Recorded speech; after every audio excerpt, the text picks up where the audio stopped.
Bon, et bonjour, merci d'être présent à ce comité planning public numéro 9 du 11 décembre 2023. So welcome to the Public Parliamentary Committee of December, the 9th of December 11th. Opening of the meeting, adoption of the agenda. The agenda is adopted as is, donc l'ouverture et adoption de l'ordre du jour, accepté tel quel. Donc, on a la lecture de l'adoption du procès verbal numéro 28. Donc, je pense qu'il est accepté tel quel. Donc, reading and adoption of the minutes of meeting number 8, November 28th. It's adopted as is. So we're up to 0.5.1.1, which is performance contract summary of the summer work and recommendation in anticipation of winter snow removal of the years 2023 and 2024 seasons. Donc, on s'est rendu au 0.5.1.1, donc le contrat de performance. Suivant les travaux estivaux et recommandations en prévision du déneigement hivernal pour les saisons 2023 et 2024. J'aimerais ça que nos invités peut-être se présentent. Il y a moi ici que je préside, Claude Charon, M. Guéret-Génia ici, conseiller d'arrondissement, puis Mme Garfett, M. Paul Chardonnel, notre coordonnateur, M. André Boulet, notre directeur. Je vais vous laisser vous présenter, s'il vous plaît. Carlo Casaro, chef de division voirie. Nathalie Bourgeois, directrice par intérim du service. Francis Gagnon, chef de section voirie déneigement. Antoine Betsy, chef de section voirie entretien estival. Merci beaucoup. Donc, c'est qui prend la parole? C'est moi. C'est moi. Merci de nous accueillir ce matin. En fait, au niveau de l'ordre du jour de la présentation aujourd'hui, il y a 3 points dans lesquels on va s'attarder, entre autres les travaux réalisés lors de la saison estivale 2023. Également, on va faire un point au niveau de la planification des travaux hivernaux du déneigement pour la prochaine saison. Puis, s'il y a une période de questions ou de commentaires par la suite, mais tout au cours de la présentation, on peut aller de l'avant avec vos commentaires. En fait, lorsque on était venu au printemps, il y avait eu certains travaux qui vous avaient été énoncés qui allaient être faits durant la saison. Donc, le tableau présentement vous démontre qu'effectivement, tous les travaux ont été exécutés, hormis la rue Charles-Lennox. Ah oui. Oh, parce qu'il est enregistré. Merci beaucoup. Désolé. Voilà. Donc, au niveau de...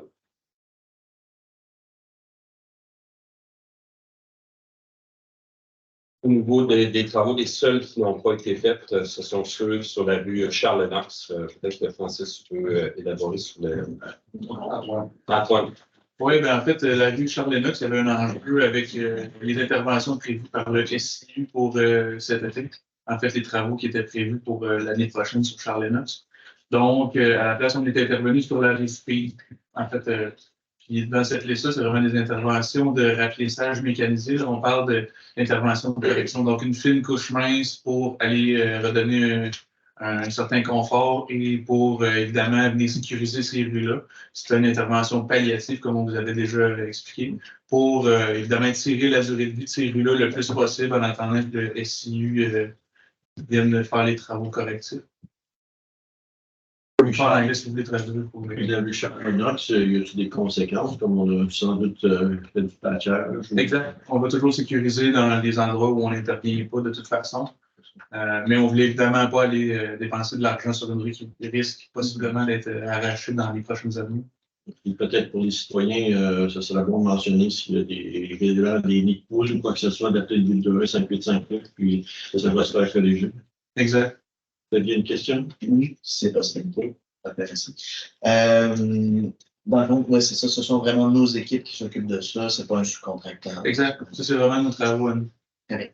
Puis aussi, c'est qu'il y a eu d'autres interventions à Lennox cette année, mais qui ne sont pas faites par nos équipes. C'est pour ça qu'on ne les présente pas, les bonnes. C'est bon. Donc, oui, ça ferait le tour des travaux, en fait, le week-end des travaux, qu'on vous a présenté. Mais juste un commentaire concernant la rue Lorne.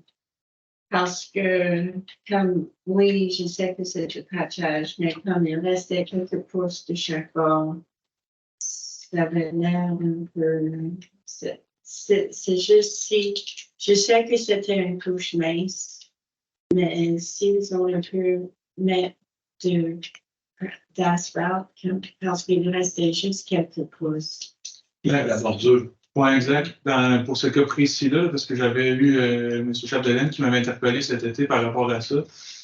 Puis en fait, dans ce coin-là, c'est en bordure de rue, il y avait comme une ornière, mais positive, c'est-à-dire c'est une bosse vis-à-vis de la bordure. Donc, nécessairement, pour aller cacher la surface existante jusqu'au niveau de la bordure existante, il aurait fallu mettre beaucoup plus épais d'asphalte pour aller se marier avec le profil, pour aller atteindre ça. C'est pour ça qu'on ne l'a pas fait dans ce cas-là. La plupart du temps, quand c'est possible, puis évidemment, si on parle de largeur très minime, on va s'accoter pour évidemment pour que ça crée ce genre de questionnement de la part des gens. Mais il faut comprendre aussi que la paveuse qui fait la plupart de ces interventions-là est beaucoup moins large que notre paveuse régulière, si on peut dire. Donc, nécessairement, pour minimiser les coûts, ben, on y va à la largeur la moins prenante pour vraiment minimiser les coûts, vu que c'est une intervention palliative. Puis le but, c'est vraiment pas de refaire la rue au complet, c'est vraiment de sécuriser les voies de roulement pour ces rues. Mais dans le cas de la rue Lorne, il y avait une raison qui expliquait le fait qu'on ne s'est pas rendu. Ah, OK. Bon, ben, merci pour l'explication. Ça me plaisir. Une question? Non? Ou commentaire? Donc, on serait déjà terminé? Non? En fait, il y a le point au niveau de la planification des travaux d'hiver pour cette année. En fait, nous avons des changements qu'il y a actuellement, c'est qu'on a 5 quarts de travail. L'année dernière, on fonctionnait avec 4 contremaîtres. Cette année, nous avons le 5e contremaître. Donc, il va y avoir par quart de travail un contremaître sur chaque quart. Donc, le matin, parce qu'on a 2 secteurs, il y a le centre, donc vous faites partie, et Rock-Forest. Il y a 2 contremaîtres qui se divisent au territoire le matin, et le soir, la même chose. Donc, et le 5e jour des chenillettes. Mais lorsqu'il y a des opérations d'enlèvement, c'est la même équipe qui s'occupe de jour des trottoirs et des nids de poules qui vont faire l'enlèvement de neige. Donc, c'est pour ça qu'il y a 5 quarts de travail en tant que tel. Et que si on se compare à l'année passée, fait qu'on a un contremaître de plus.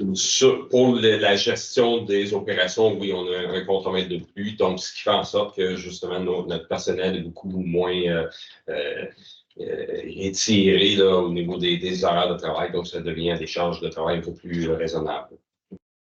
Mais sauf la taille avec la température. Mais ça, c'est pas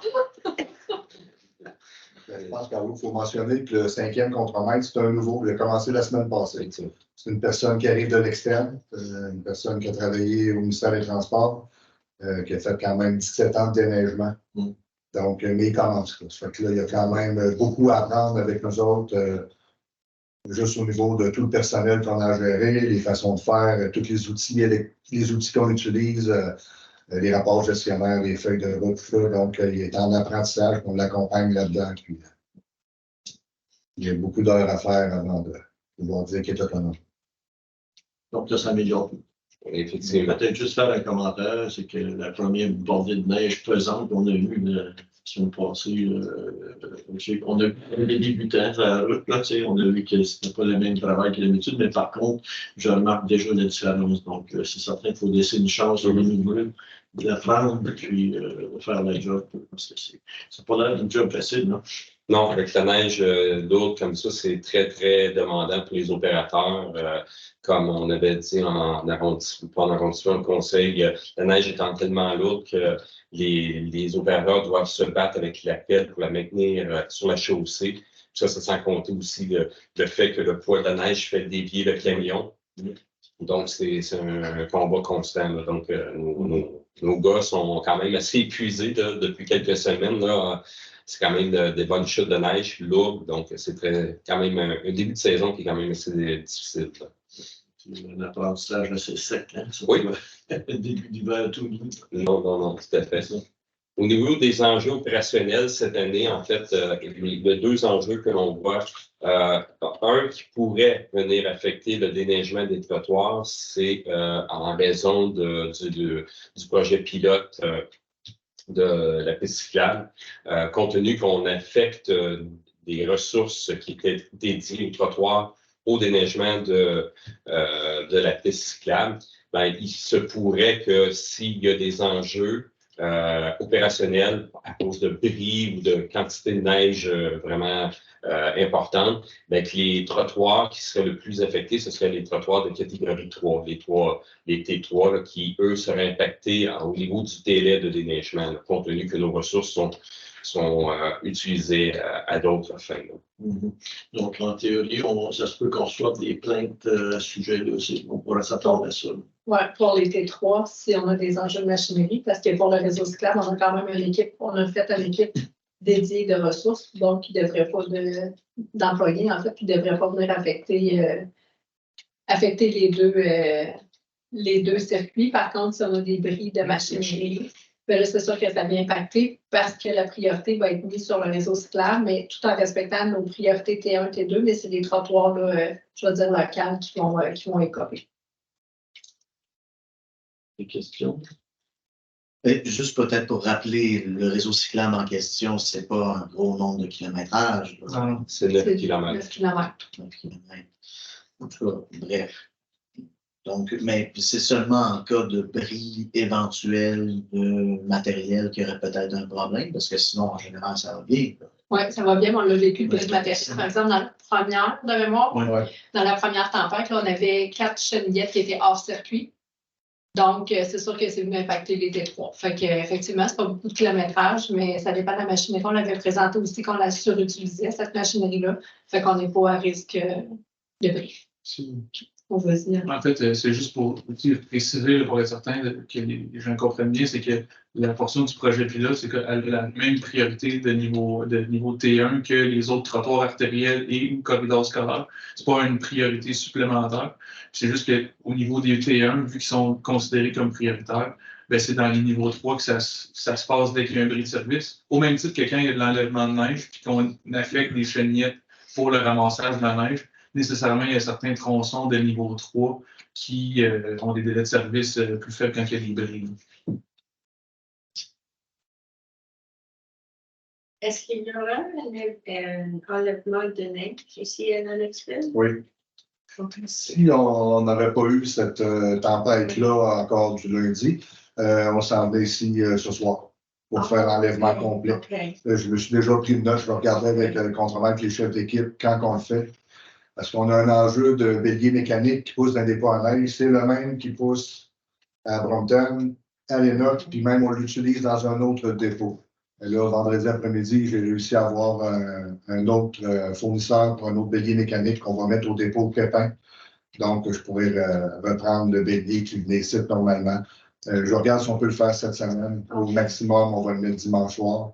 Vu qu'on ne l'a pas ramassé du tout encore, là, je parle à mes chefs d'équipe pour mettre l'enjeu sur les rues qu'on n'a pas pu faire lors de la première tempête, pour les mettre un peu plus en priorité, parce qu'il commence à avoir beaucoup de neige, là, qu'on a pu lever les rues.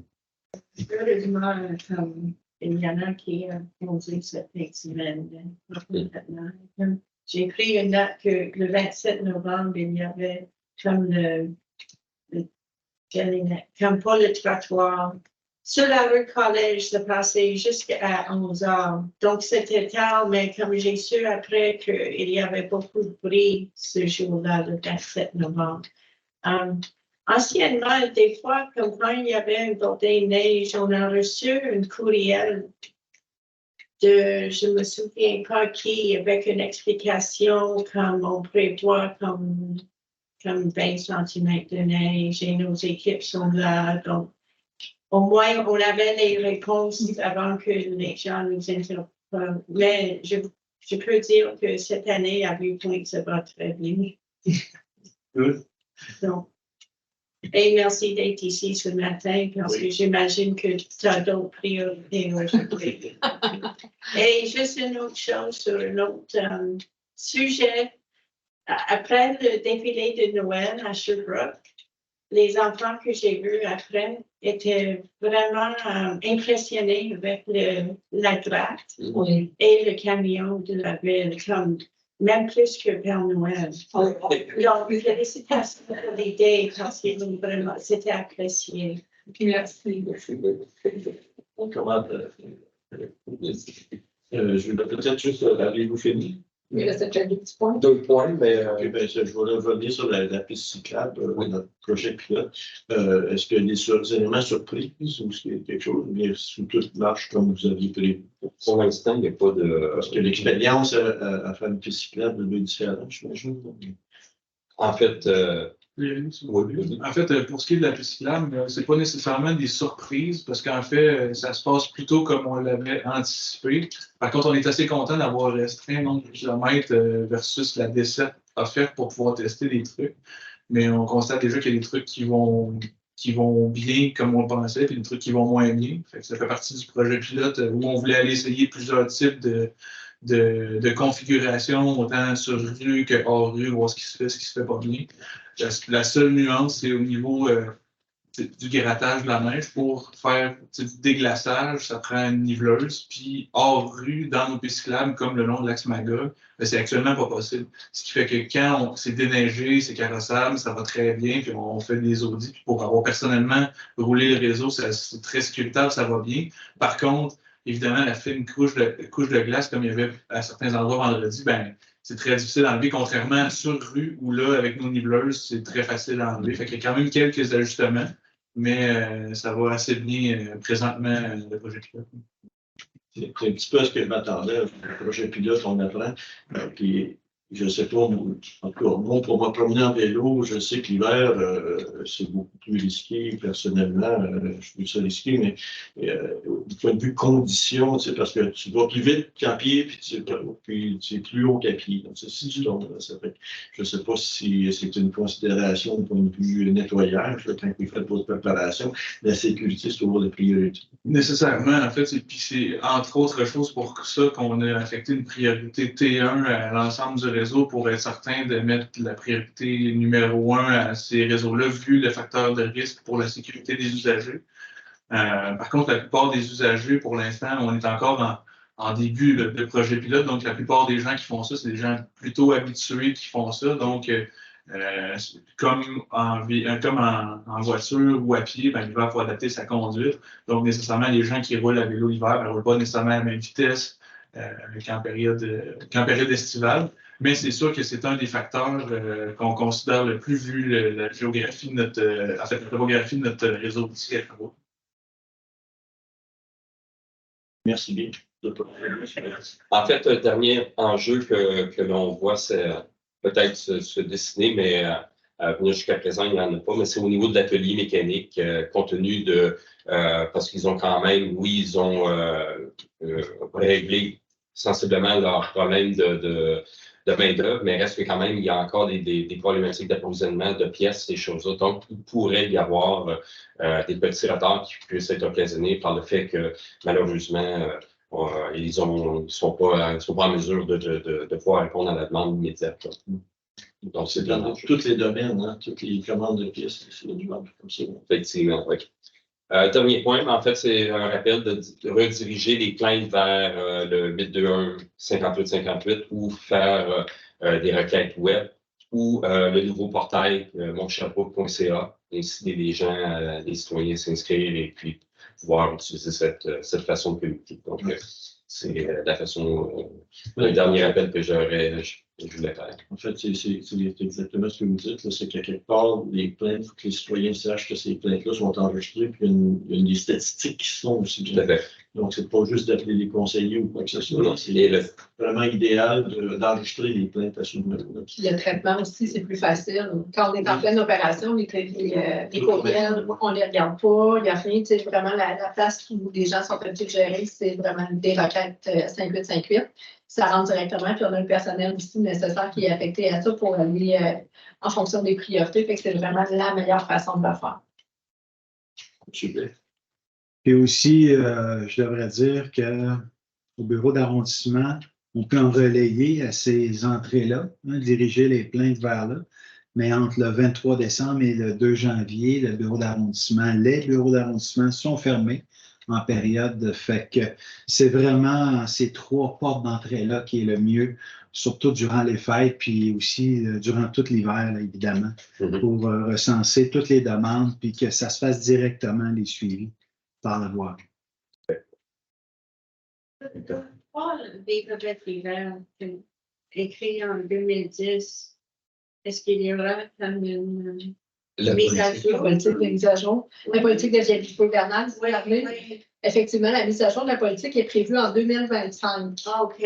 Puis pourquoi 2025? C'est qu'on voulait cet hiver, on a le projet pilote réseau cyclable hivernal. Oui, oui. Probablement, on peut supposer qu'il devrait revenir aussi l'année prochaine, peut-être en fonction du bilan qu'on va faire au mois d'avril. Donc, on voulait se donner 2 ans avant de revoir la politique pour être en mesure d'intégrer les niveaux de service dans la politique aussi. Fait que 2025, c'est prévu. OK. Parce que j'ai remarqué que la date pour les pneus d'hiver, c'était le 15 décembre. Oui. Et comme le kilométrage pour les trottoirs et les feux aussi, j'imagine que ça a changé depuis 2010. Effectivement. Il y a les enlèvements partiels aussi, je pense, qui étaient pas dans la politique, qui n'étaient pas prévues. Fait qu'il y a des choses qui sont ajoutées. Ouais. On a fait une mise à jour sur le site web de la ville pour joindre l'annexe qui inclut le déneigement du projet pilote du réseau cyclable. J'ai pas l'info à savoir si l'enlèvement partiel a aussi été annexé, mais on a fait au moins la mise à jour pour le réseau cyclable parce qu'il n'y avait pas de mention avant. Fait que ça c'est inclus maintenant, mais c'est vraiment une annexe à part en lien avec le projet pilote. D'autres questions? Bon, OK. Ben, bon, merci beaucoup pour votre présence. C'est bien apprécié. Merci. C'est vraiment, je pense, c'est utile pour les citoyens aussi qui écoutent. Là. C'est vraiment d'informations live qu'on a pose des bonnes questions, j'espère. Merci beaucoup. Merci. Tu parles en anglais avant de... Oh, yes, just maybe do a little part in English.